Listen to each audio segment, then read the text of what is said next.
Some remaining members of the Philadelphia Fusion here trying to get back on the card, but it's going to be a near impossible take here. As Prophet on the Reaper on the payload takes out Fraggy, a Birdring take out Carpe. Should be an easy first push here for the London Spitfire.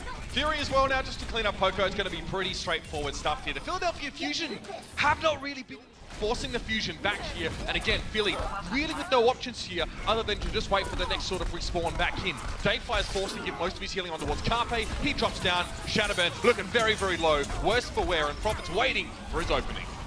Yeah, both support ults invested there from the Philadelphia Fusion. They don't really get much for it. Off of Widow goes over to McCree here in the final stages. Transcendence now for the Philadelphia Fusion. Birdring contending with just some shots on the back line, but Shadowburn's not going to give him any room to breathe. Looking for Mendoza, but he's got a big Reaper in his face, blocking a lot of the Death Blossom, and Prophet's down. Carpe picks him off from long range, and Reaper is vulnerable to snipers, but Birdring's back in the action, and Shadowburn doesn't take long to fall. He in turn will be brought back up by Dayfly, self-destruct over the top. We know what Poco does with these. That one actually gets two! How does he find kills from these? Nuss and Birdring both out of the picture. No real healing available now. Bedosen falling, and Fraggy now knows it's his chance to come forward and spread some damage. It's unbelievable. Not able to pick up any kills despite the presence of the Transcendence. Prophet down though. Shadowburn cleans him up with a Shuriken, but he's back on his feet as quickly as you can say, where's my Genji?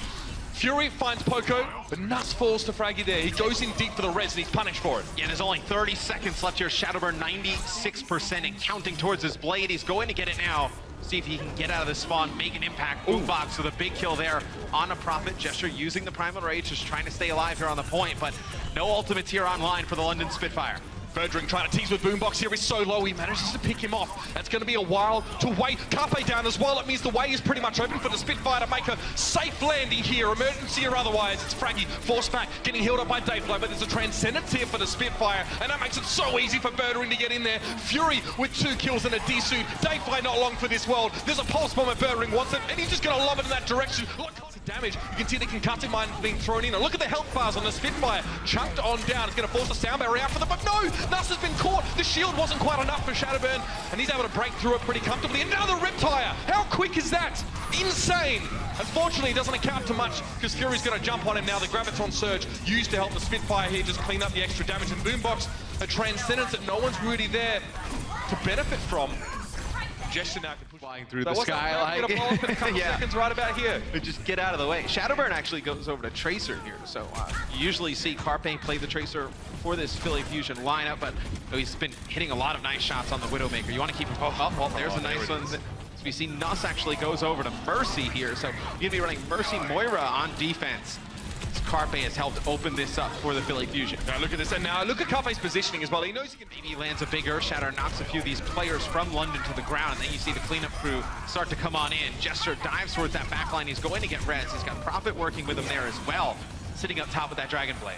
Carpe forced to back out. Oh, Fury catches him at the heels, and Dayfly knows he needs to bring him back. The Philadelphia Fusion value the momentum they've built, and they want to maintain it. The pulse bomb for Shadowburn. He was hoping for a flying Mercy to catch, and Birdring can't decide whether he wants to go for Fraggy or Shadowburn, but it's gonna... I was going to say, if you're the Philadelphia Fusion, like this is the type of game you want to play. You want to play dive with these two players on their best heroes. So you see Gesture get in, start to cause a lot of damage here. Daylight just earns his Valkyrie, but he falls. Not going to be able to use it here. Only 37 seconds left. The Fusion going to have to reset. This is a really nasty spot for the Fusion, actually, because they've got to pour into this last stage from, like, a very limited number of doors. Shadowburn gets staggered there. This is whatever they've got to try and finish this off, but they found Dayfly early. No Resurrect. That's huge. The perfect pick for the Spitfire has been found, and that Shadowburn's going to go down as well. It's all gone wrong for the Fusion. That was set up. They had the ultimates. They had the positioning. Momentum gets completely taken away from them. The Spitfire, clinical precision. So rude. He gets a bit of damage in, but again, it's not going to amount to any kills. The Infrasight wears off, and now the Spitfire are on the point. Carpe still looking for a spot to get him, but Gesture goes down early on. No Resurrect, of course, because the Spitfire didn't bring a Mercy. This could go all wrong for them. Graviton surge in, but it doesn't matter. The rest of the Fusion managed to withstand this aggression, and they just turn back. Poco again gets a kill with that self-destruct. What's up, fans?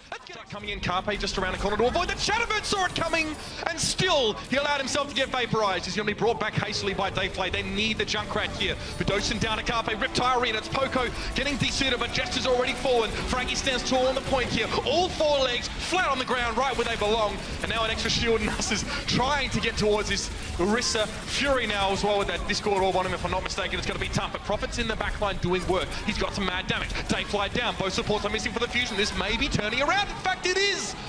Somehow For the Dragon Blade for the Philadelphia Fusion, they use the Valkyrie, bring Shadowburn back in the fight. Poco with his self-destruct yet again. Shadowburn doesn't have to use the Dragon Blade here, so you'll have that big ultimate here going on forward. Stage. Poco drops down. Now you can see Prophet. Look what he's doing from up above. He's got so much room. Poco's too low to do anything about it. He's out of defense matrix. This is where it gets a little bit scary.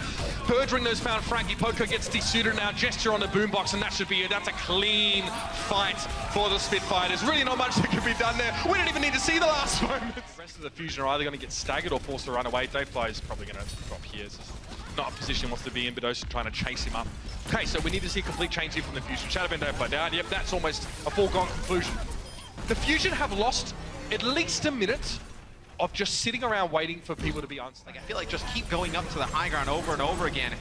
You haven't really been able to get anything done. Let's see if this works, though. Carpe goes down early, gets picked up by Birdring in the mix, and Pedosin just kind of wanted to press a button. I think he just was, keen to make something happen in this fight. Supercharger is down. Self-destruct that managed to fellow there. Birdring finds a kill at the end of the fight there, Poco. Okay, if we don't get to kill at the start and end of a fight, you know that the defensive team is pretty comfortable. Fury tries for some right clicks there, boom. Not today, my friend. The Spitfire off this high ground and try and do something about it. Soundbarrier, Shadowburn gets caught up. Most of his health is already gone, so is he. He's down. Now the Riptide going to come in from Prophet. He's found a support. It's all just too simple for the Spitfire. Gesture on the point. He'll have a shield in just a moment. Going to use the Hulk. Just going to be pulling in these players. It was Carpe still able to get away. He has a pulse bomb. The mat's going to be him on his own. He's down. That is Fury for the Philadelphia Fusion. If needed, it'll be a self-destruct that comes out from Fury. Going to try and get back in his mech, but Carpe deletes him before making that happen. So you do see it's going to be the Deadeye from Birdring that takes out Dayfly during his Valkyrie. So that's a huge kill there from Birdring. I mean, while we're watching Carpe's perspective, it's important to notice that, Dayfly gets picked up by a Deadeye. Carpe now down to Birdring, so that's his second big kill of the fight. And also Pedosin picks Birdring. Oh, he's trying to come out from just a cheeky little spot there. He almost takes down Dayfly. You see how far back he sits. He's playing safe. He doesn't find the kill, but Dayfly gets finished off. The damage was enough, though, so that, Gesture could jump in and finish the kill. However, the barrage coming out from Shadowburn was at least able to get the responsive kill on towards that Winston. Down the well goes Prophet. Boombox has already fallen. Shadowburn, what are your options here? Again, trying to get a little bit of damage. He's still being healed, but Dayfly is down now. Just to picks him off. It's a swing of the fist with a Primal Rage. That's got to be over for the Philadelphia Fusion here. I don't know how you come back from that. The London Spitfire between these two players. I want to see no respect from each other. I want to see zero respect from the Philadelphia Fusion, but Carpe just gets vaporized. They're under the scrutiny of Bird. Look at this. I mean, the picks from Birdring and Fury here early. What do you do? Just what do you do? Rocket punch. Gonna get a D-mech there on a Fury. The tough part will be right when you have those heroes at range like a 76 able to take them out, or if they go over towards the high ground where Boombox is here, not an opportunity to get those one-shot kills. They'll get the nano boost here on a Shadowburn as he's gonna earn himself a blade. He's gonna jump up top. He'll take out Birdring. Yeah, I mean Shadowburn there gets the nano boost slightly before he had the Dragon Blade. Boombox. Yeah, perhaps some miscommunication. They didn't have the nano to even put on a fraggy, potentially keep him alive a little bit. He was on his own. He's just going to get bursted down. He's playing up against Zenyatta and Pedosin, so it's going to be tough. Gesture falls though. Speaking of Zenyatta's, Boombox opens this fight up very, very well. Primal Rage for Fraggy doesn't net him a kill, but does force Birdring into the backline, reducing his effectiveness in terms of damaging more important targets. Now the tactical visor comes in though. Who's going to block this one? It looks like for the most part, Poco has absorbed some of the damage there. Korean Future Dyson has been cutting down the effectiveness of this tac visor, but Fraggy still gets picked off somehow in amongst the defense matrix. Prophet on the boombox, and despite Birdring falling late in the fight, this Transcendence is very interesting. Perhaps it was forced out from Pedosin, but I think it was essentially a 5v1 situation. But Nuts is going to be able to res it up here. What's Carpe trying to make happen? Oh, it's tough. The Shurikens catch him out. Philadelphia look very much spread thinly. Boombox is going to get cut down, despite the fact that he was being healed by Dayfly, no less.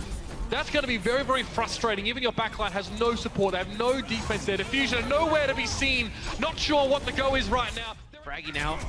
Get full spot yet. Poco actually get up top, and he actually takes out Gesture and trying to make it out of harm's way. Prophet chases him down. He'll be able to get Fraggy out of the fight. Shadowburn, though, doing some damage here. Still working with Poco.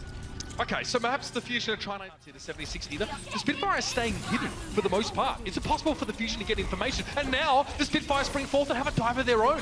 They take the Fusion by surprise. Again, they get a pick in that fight, but it's actually Gesture to go down first. With Boombox up, it's a man advantage for the high ground. Has his tactical visor here. This might be a bit tough. Forced away though. A lot of healing from Nuss, and again, Poker getting chunked down. The defense matrix no longer going to be a factor. The Philadelphia Fusion are going to fizzle out. There's not much to be said about this one. Dayfly desperately trying to bring a couple players back, but he's forced into the middle of the fight. It's a no-go for him, a non-starter. And for the Fusion, it's a failure to launch. The Spitfire are out there doing aerial acrobatics. The positioning from the London Spitfire on defense there was amazing. Time and time again, they just changed up the positioning of where they were playing Birdring on the Soldier 76.